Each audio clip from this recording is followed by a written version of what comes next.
companies have them. That's why all destination retailers have them, because they want people to know where they're at. That's the play on words. They both are billboards regardless of how you see them, because it's communication. And that's what billboards do. They communicate. Basically, that's what we are. Can you please go back to the photograph of the proposed sign? It looked like a... Okay, so that... Who created that image? That was created by a consultant the other round at the last test. That was not created for this test. What it would probably look like. Yes, but you have to imagine that you're also not on the interstate looking at those. The interstate being to the... The interstate being to the... Right. Let's see, to your left in the picture on the left, because that's looking north towards Walmart. And the interstate would be on the right side of the right picture, because that's heading south towards the Hampton Inn. Which I understand that was applied for as one sign, where there's clearly two that are within 20 feet of one another.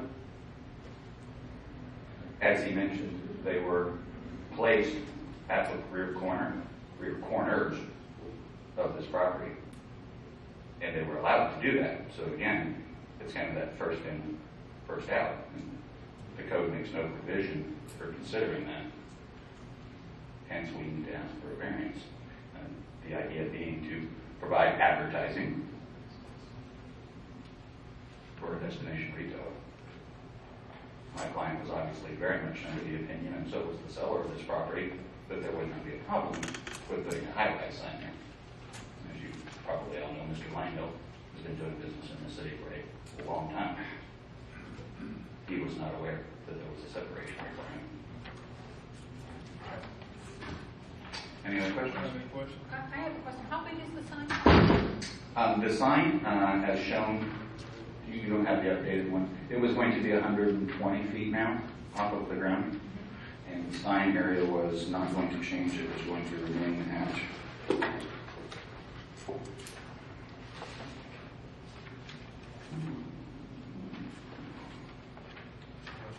250 square feet,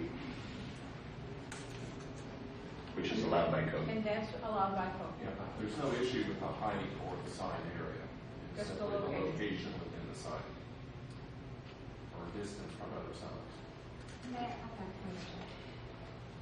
Since there is no area that he can put a sign by right, the way the property is now, do you feel fairly certain that some place could be found with a smaller variance, like the two circles depicted? That's why we were looking at that possibility. So you feel like there's something that y'all would be able to work with them that would not tie their hands, and also allow for a future development if Cheddar's going to come back in or the other neighbor? Because they're going to be in the same predicament. We have the 500-foot circle, so a lesser variance would be something greater than 250 feet from these two signs. So that puts you out in here. My thought was that Cheddar's could have one in their rear yard as a matter of right, and they haven't exercised that yet. And wanted to put one along here somewhere, kind of in the same spot. And it's, like right here, for example, would be more than 500 feet from this sign, but almost 500 feet from the Camden sign. It would be about the same effect as Cheddar's, as they had their sign. Would that cut them out for any future signs? It would be, then you would have to draw a 500-foot radius from here. And that would preclude this property, at least probably that property, maybe this more. And then it would probably preclude this one, but not the properties across the street. He does seem to have a point that it's like first come, first served. Too bad we didn't buy, and it seems like there's a compromise for all property owners. It's like that all through here. There's a lot of small parcels, and there's a lot of them that are eligible for signs. The billboards along the interstate is a prime example. Particularly, you see this a lot. You have a large parcel, say 1,000 or 1,500 feet of frontage, and the owners will put their billboards on the corners as long as they meet the 500-foot spacing. There were no signs nearby originally that keeps other billboards out from being close to the top. Similar type of. For instance, there's over 1,000 foot of frontage for the Walmart, but their sign was allowed to be placed 500 feet almost exactly from this sign. But it, Further up, they had to be 500 feet from Sam's, so they don't interfere with the site. But their placement affected their neighbors. The entire parcel. Yeah, Well, the entire site. this parcel would have needed the variance anyway, because it's not even 500 feet long. 500 feet from this sign is on the Walmart property. and, I'm sorry, Matt, did you say that's the only location on the Hampton Inn site that sign could have gone? They have a 300-foot along. Yeah, the code requirement is their rear yard. This is their rear yard. Oh, that's considered their rear, And because they closer, they're getting closer to the conference center sign. So they couldn't go too far that way. It's kind of a domino Like effect. there's a street up here. So this is the rear yard. And when they were built, this was all vacant land, all the way to Mount High School. So what you're saying is that your office would be willing to work with them, but for a lesser variance? Correct. I mean, they're a very deep parcel. They're a little different situation than these smaller parcels here. Smaller parcels here are entitled to have one, like both of these could have one now. So what's the difference if they have one now or Gander has one in the same general area? The effect on the community is the same. So in the course, So we were looking at somewhere in the front yard. I mean, it's still a long ways back from the local street. Remember, that's the intent of the regulations. But it's, you know, a good distance from existing signs.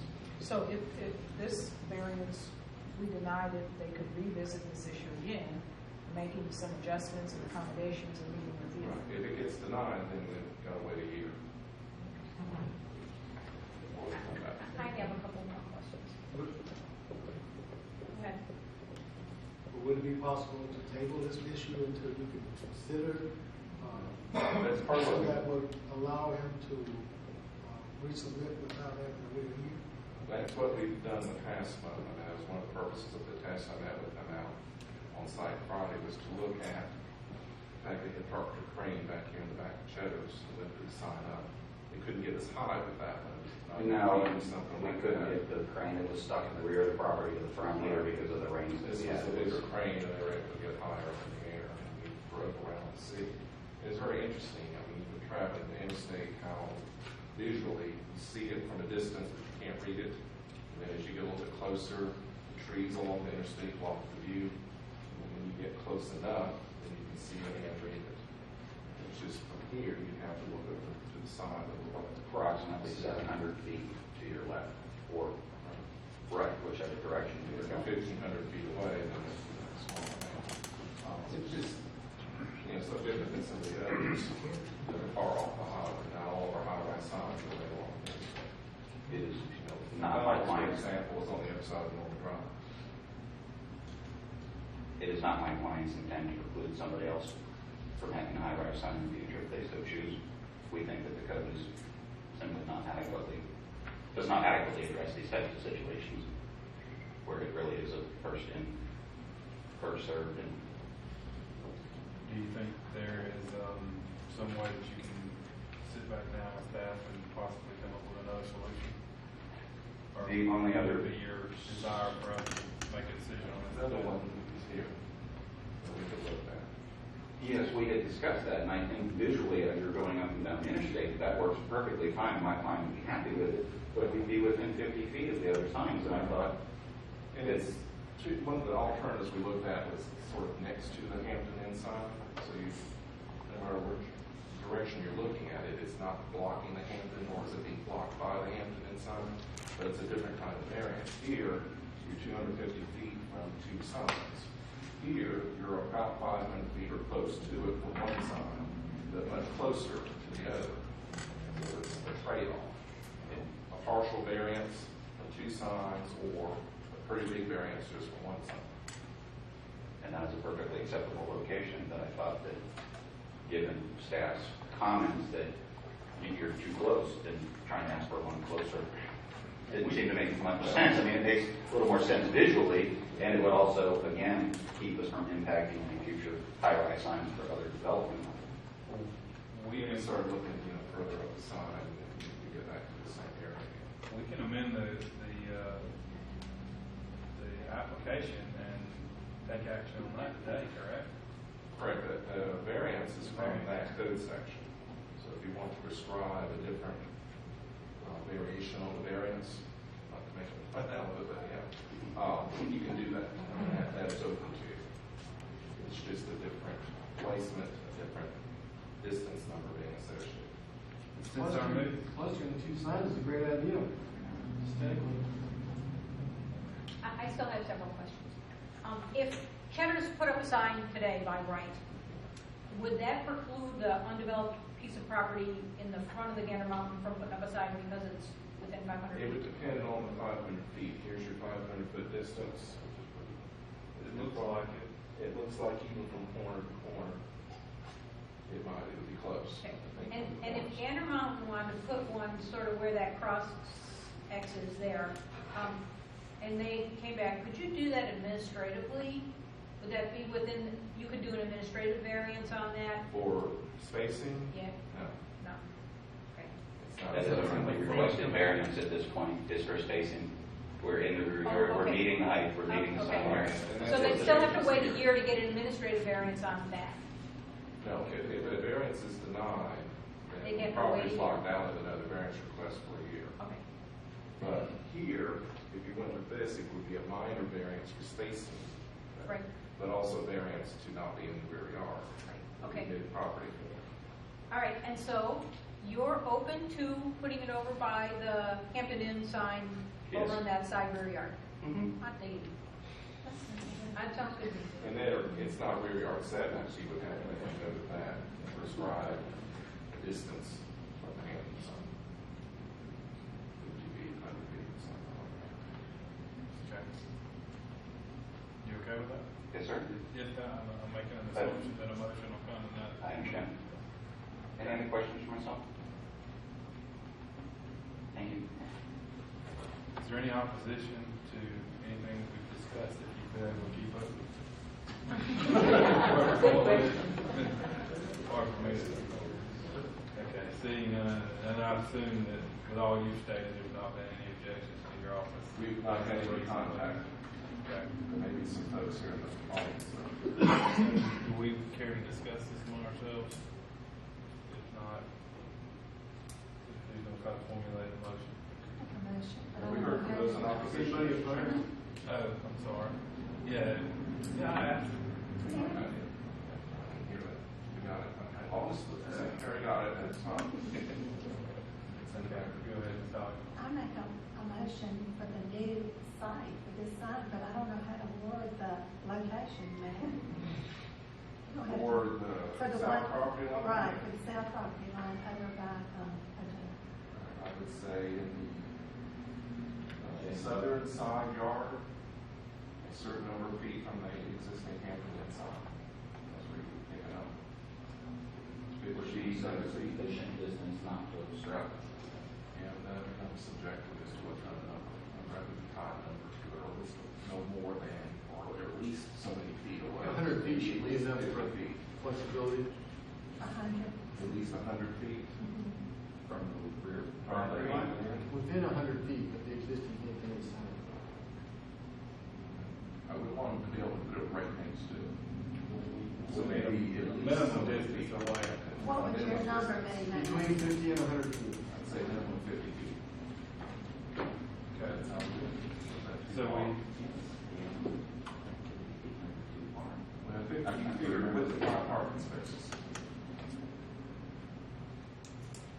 Basically, we don't want signs to overlap visually if you're going down the interstate. I'm not sure how wide their sign is, but if you take half the width of the top of our sign, That's back edge of the building, or just west of the back edge of the building. At this point.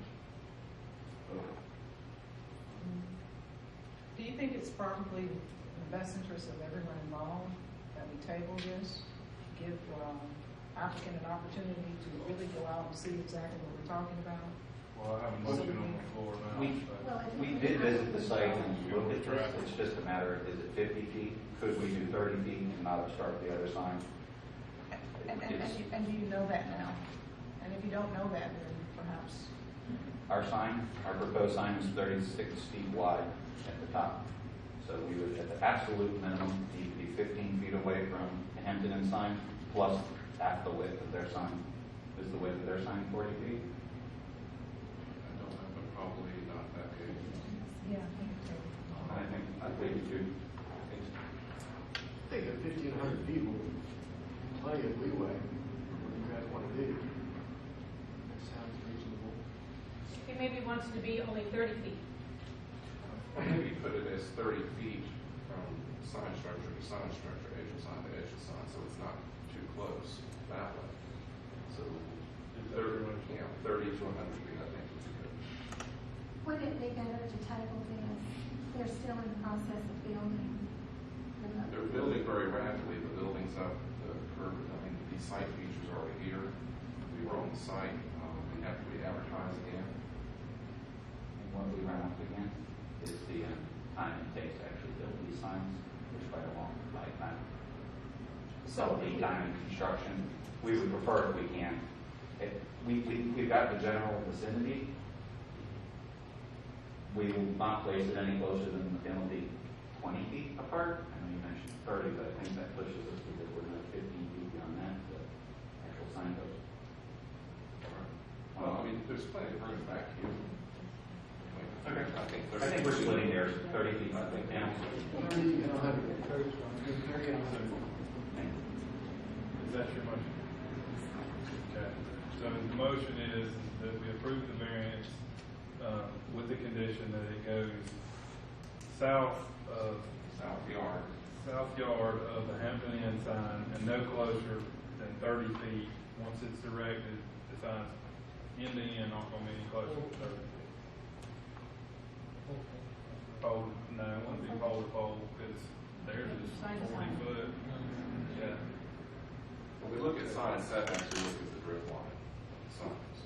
Okay. So we can, that's a good thing to measure with. Tracy, do you understand the motion? Do I have a second? All in favor, signify by raising your hand. Unanimous. Congratulations. Who's seconded it? Okay. All right. Moving right along. Lowndes County case. Mr. Carmella.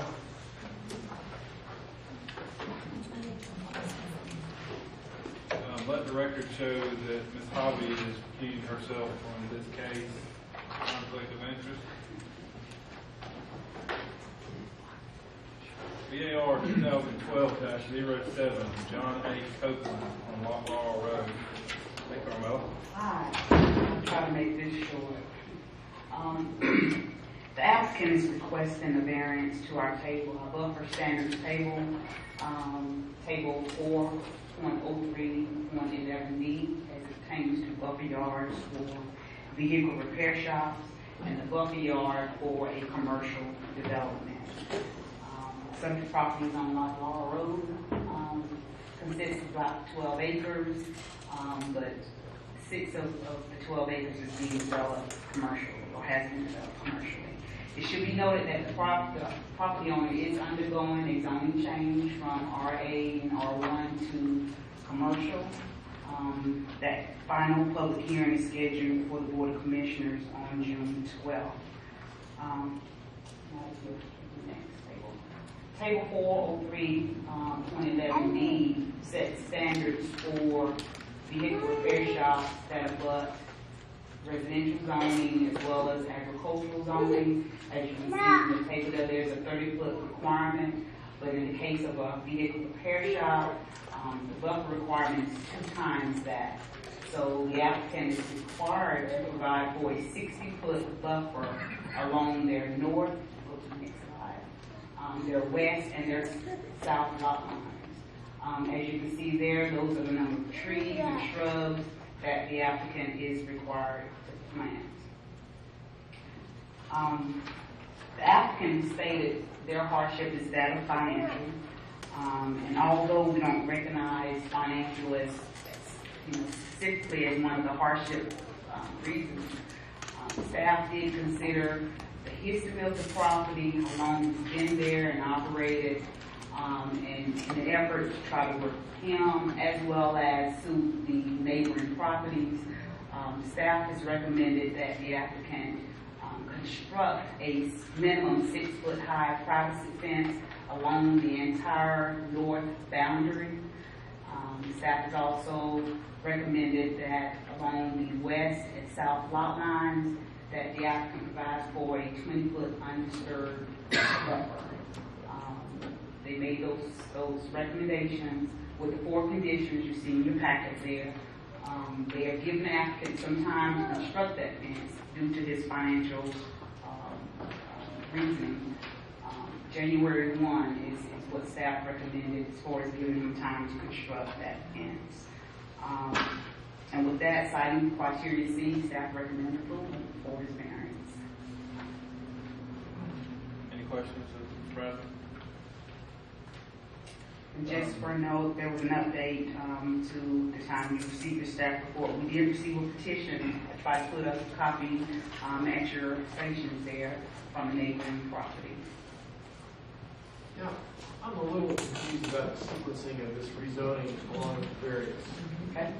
So, the rezoning has been applied for, Yes, sir. and the variance has been applied for. Which, are they going in parallel and each have equal weight?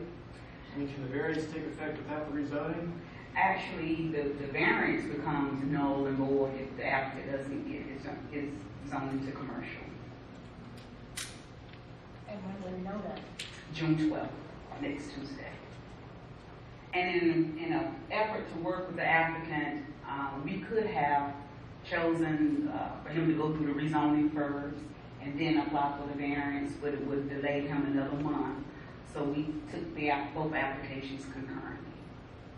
Colonel, I have a question about the notices. I see there's an issue of May 18th, and the meeting was held on May 21st. Yes. Can you speak to that? Sure.